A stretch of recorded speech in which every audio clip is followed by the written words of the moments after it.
Sydney with Realities for Children, and I talk a lot about our business members and how they help our organization keep running by being members and big-hearted leaders in our community. Those dollars fund our operational costs, so 100% of our donor dollars from events like Nightlights will go to the kids we serve. There's a third pillar to what we do that I don't talk about often, and that's community education, and part of that is also youth empowerment. So educating the community about what the facts are around foster care youth, the stats about it, and how we can support the youth in a better way by being educated. So part of that is something we call strategic sharing. Janie Ann has joined our team as an employee, and she came to our last presentation and talked about her experience and her journey through the scholarship program with Realities for Children, and now she's working with us, which is like the best full circle story ever. And she's really working with our current youth and helping them be empowered by their story. The stories of the youth we're helping are traumatic but resilient, and a really important responsibility is to make sure the student feels comfortable sharing, and that we don't exploit that to get the donor dollars.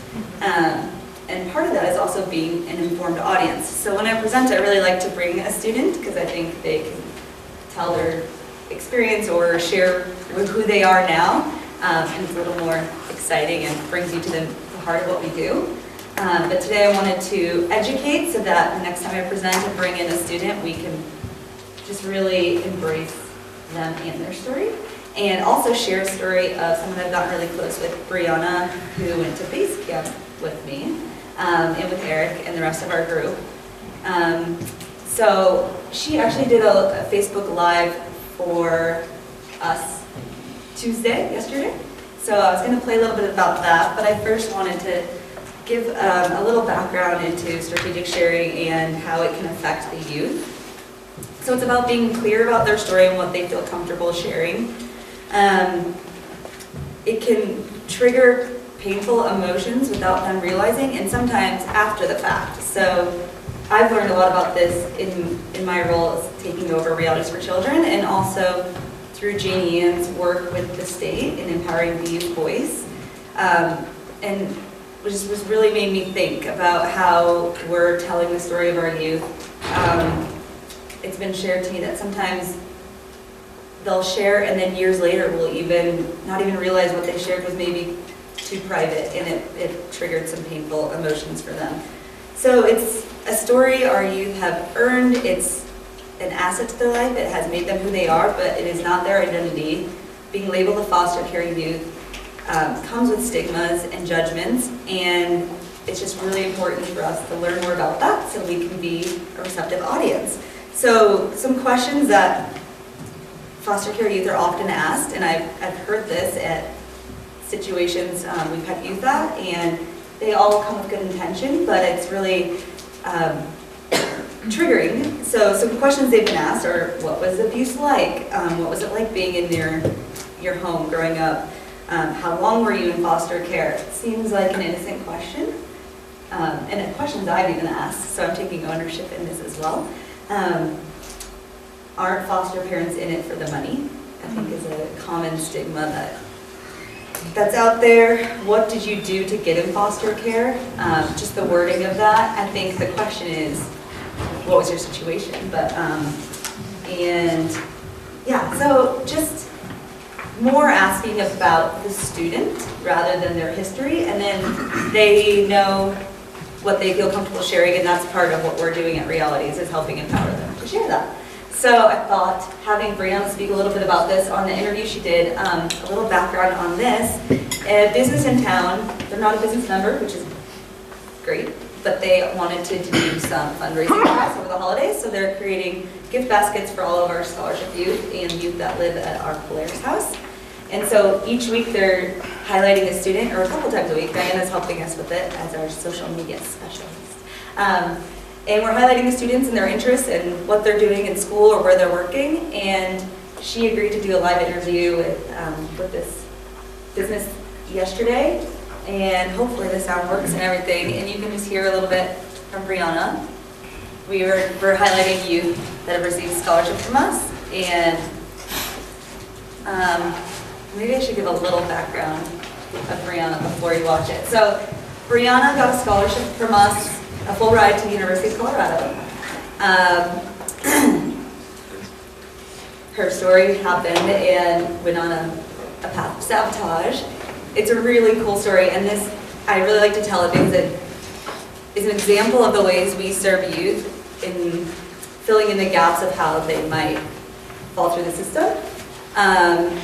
Because that's how our model works. We have the flexibility and funding and resources to step in as needed. So she got a scholarship from us, went to the University of Colorado, fell off her path, ended up homeless, and Eric, our founder, who most of you know, was going into a store here in Boulder, and Brianna was working there, and she helped him get what he needed.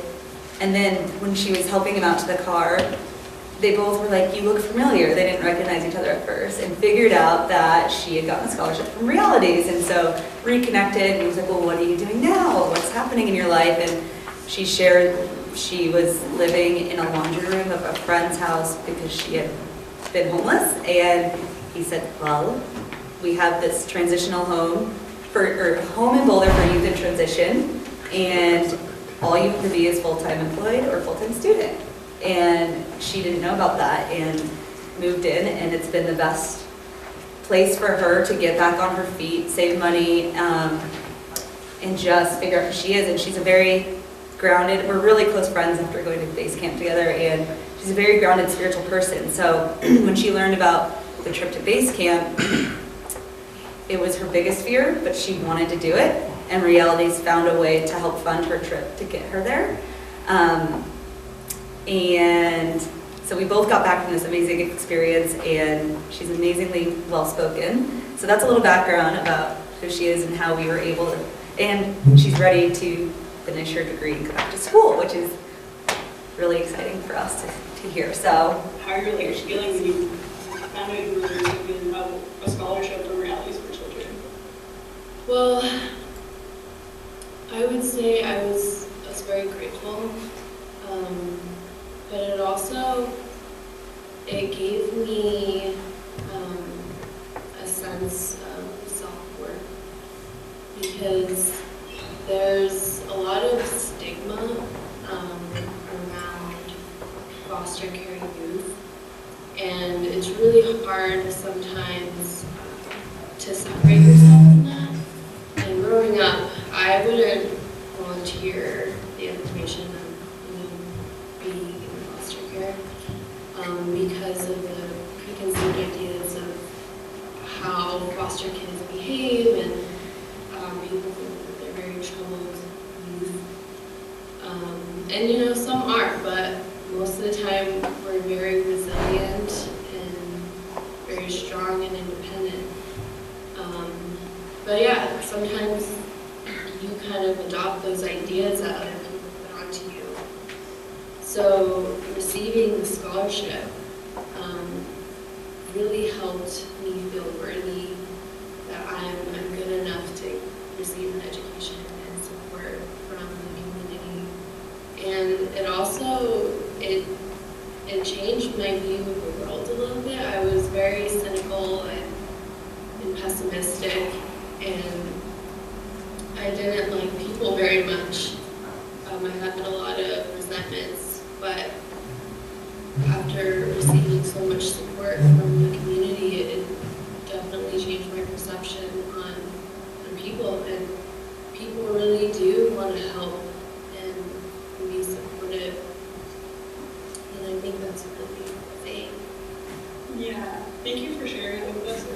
So that's just a snippet. It's like a 12-minute interview. So we love Rallies for Children. You can find it. We're tagged on Facebook. And then I thought I would share some photos from our trip to base camp. It was incredible, amazing. There's not really words, and pictures don't really do it justice, but I can give you a glimpse. And I wanted to highlight Brianna's trip. So she's in most of the pictures. So There's the famous airport of flying in to Lukla, and it's really fun. It's actually not that scary, and it's not the most dangerous airport in the world, but you just like fly off that cliff and into the air, so that's pretty fun. And then at the beginning of our journey, a monk did a ceremony and gave us all a prayer scarf, so that's Brianna receiving hers. And this was her first trip abroad. I've been to 40 countries, so it was really awesome to experience it through the eyes of someone just thrown into something completely new and have no idea what to expect. And I've never been to Nepal, so again, I was experiencing it myself, but to experience it through Brianna was really, really fun. That's at the beginning of the trek, and I guess some things that I didn't know or expect was just the beautiful water flowing through the whole time. We were above this like bright blue Himalayan river, and that's the famous suspension bridge. We crossed a lot of the bridges, and there was a lot of mule and yak traffic jams. This is the first day we saw Everest, so this is like 3 days into our trek, and it's actually this teeny tiny one right there. And it's pretty funny. We were just like walking, and Eric is like an uber trekking dork. Like this is his passion besides children. And he was like pointing out everything and so excited, but I wasn't near him when we were going around this corner to see Everest. So our Sherpa guides were just like, oh, there's Everest. And it was just so casual, and it was pretty funny. Let's see. This was, we passed 3 sacred lakes. So our trek, we went up one way and back down so we could acclimatize, and then up the more popular way. So we got to go see these 3 sacred lakes, and this we got to 17,500 feet when we climbed. It was from the top that was taken. So that was getting our bodies ready to go all the way up to 18,600 feet. Zeal Optics, they're the sunglasses brand, it's an outdoor gear brand. They're based out of Boulder. They donated sunglasses to our trek, so I was doing some branding for them. And they also do a project in Nepal, so I really like their sunglasses and snowboard goggles. This was after leaving base camp. I was just surprised, I don't know, I didn't do any research on Everest, but it's just, I thought it'd be like snow and mountainy. It was more just like a rocky valley. So that was our way out, but you can get an idea of what it's like hiking into base camp. That's our team at base camp. We went later in the day, which was risky because it's usually cloudy, but it was sunny, we could see Everest, and we were the only people there, which was super cool because it was so late in the day. And there's no climbers there now because it's avalanche season, so there was no tents out. So it was pretty magical to be the only people there. And then when we left, it was like flurry snowing, which was like, again, so magical. So there's Eric, for everyone that knows him or doesn't. And again, I would highly recommend a trip with Sherpa Mountain Adventures, which he's a guide of. This was a fun day, so we had porters carrying all of our gear and yaks. And this is Brianna and I trying to lift the propane tank that they hiked up mountains in flip-flops in, and we couldn't even lift it. And yeah, it's just like that everywhere you look, and it's the best. Yeah, so